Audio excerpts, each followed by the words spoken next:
Am I doing something wrong? I can't tell you how many times I've asked myself that question. Growing healthy aquarium plants can be very easy or it can be a nightmare. And it all comes down to the decisions you make. In today's video, we'll go over 5 mindsets that you need to avoid. Those beautiful ideas that come from a good place but lead to disaster. And in some cases, they'll even lead to you not wanting to try this hobby ever again.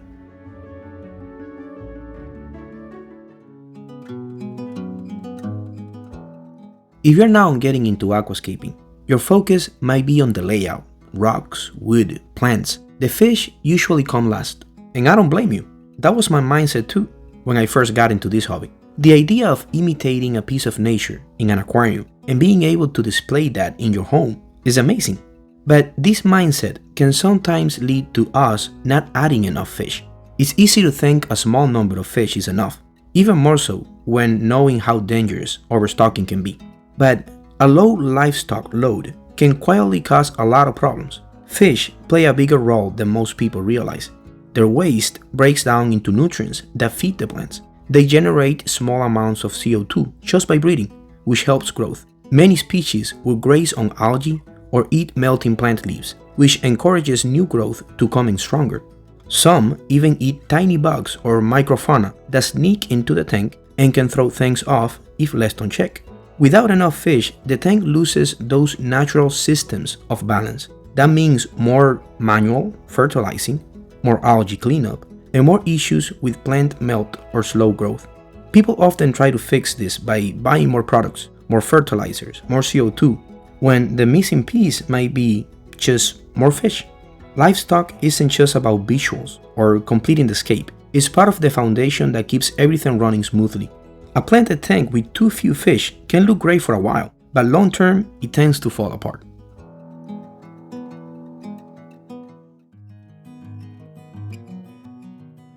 Just because tap water is safe for fish doesn't mean it's ideal for plants. Dechlorinators can handle the basics, removing chlorine, neutralizing chloramine, but they don't change the mineral content. And depending on where you live, your tap water might be loaded with calcium, magnesium, or other minerals that make it really hard.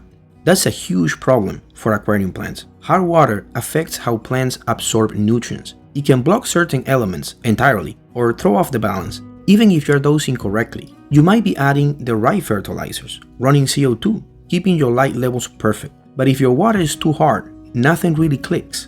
Growth slows down, leaves melt, new shoots struggle. It's frustrating because on paper, you're doing everything right. That's why a lot of aqua soils come with a bonus side effect. They actually soften the water. They are designed with planted tanks in mind, and that water chemistry shift is a big part of why they work so well. It's not just about nutrients in the soil, it's about giving plants a better environment to grow in. So if your plants keep struggling and you're using tap water, test the water hardness, and if it's too high, and I mean GH over 6 or KH over 4, it might be a good idea to look into an RO system. But more than anything, it's just understanding that your tap water might be working against you from the start. If you guys are enjoying the video, remember to like and subscribe. It really helps the channel grow. Also, I wanted to mention that I have a new design for my spot vacuum. This one's a lot smaller, so it can be used in nano tanks, and it has more space for debris collection. If that's something you're interested in, you can check it out in my store.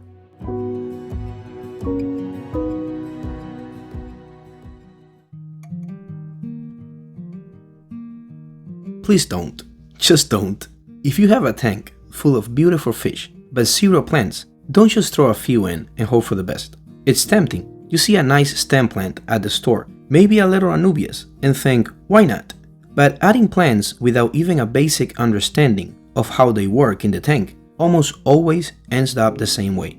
They melt, they disappear, and you're left wondering what went wrong. Aquascaping isn't complicated.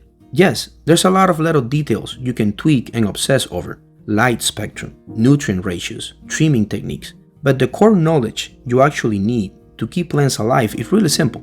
And it makes all the difference. If you skip that step, even the hardiest plant would struggle. It's a waste of money, a waste of time, and honestly, it's not fair for the plants either. And here's something most people don't expect. Starting with just 1 or 2 plants is actually harder than starting with more. In a tank full of fish with no other plants to support them, those few plants become the odd ones out. They are the weakest part of the system. But when you start with a solid number of plants, the whole tank stabilizes faster. More plants means faster nutrient uptake, less algae, more oxygen, better balance. So don't dip your toes in with just a couple. Learn the basics, plant with purpose, and give them a real chance to thrive.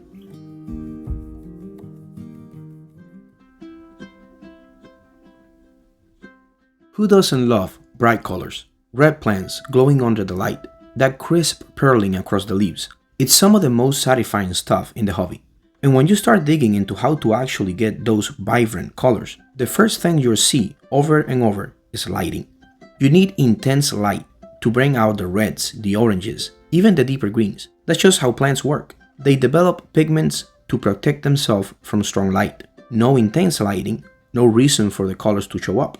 So maybe you start thinking, okay, I'll invest in a good light. And that's totally fair. Lighting really is the trigger for coloration. But there's a catch. If you get a high intensity light, your plants are gonna wanna grow faster. And to do that, they need one thing above everything else, CO2. Without it, they're stuck. They can't keep up, and instead of getting colors, you'll probably get algae. Now, yes, technically, some people manage to pull off nice coloration with strong light and no CO2, but let's be real, that's not typical. The logic doesn't really hold up, and those kinds of setup are fragile. If you're just getting into high-tech aquascaping, skipping CO2 is like trying to sprint without shoes. You're way more likely to fall. So here's my advice. If you're aiming for strong lighting, hold off until you can get a CO2 system too.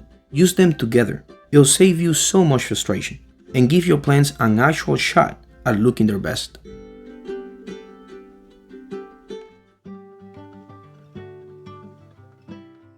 If you've ever been to a really nice botanical garden, you've probably seen it. Stunning plants, perfectly maintained, everything lush and green. But then you spot a little pond with some fish in it. Maybe it's a big pond. And even though the rest of the garden looks amazing, that pond, it's usually a mess. Murky water, algae buildup, dying plants. And every time, there's one thing in common: no flow. It could be that their pump broke, or maybe they're having other issues, who knows? But once the flow stops, it's game over. It's the same thing in an aquarium. People often underestimate how important flow is in a planted tank. They focus on light, fertilizers, CO2, all the big headline stuff. But flow is what actually moves those nutrients around. It's what distributes CO2 evenly, keeps oxygen levels stable, and stops debris from settling on dead spots. Without it, you get patches of algae, melting leaves, and stunt growth, even if everything else seems perfect. This is also why keeping bettas in aquascapes can be so tricky. They hate strong flow. But look at their natural environment. Shallow, stagnant, low oxygen waters. Not exactly a plant paradise. If you try to mimic that in a planted tank, your plants will struggle hard. So next time you catch yourself thinking flow doesn't matter, remember that ugly pond in the middle of a beautiful garden. It's not the plants, it's the water that isn't moving. Try to avoid the mindset that are not helping you. This is truly a beautiful hobby. It'll be a shame if you can't enjoy it because of a couple of mistakes. We all make them, but we keep going because we love our aquariums.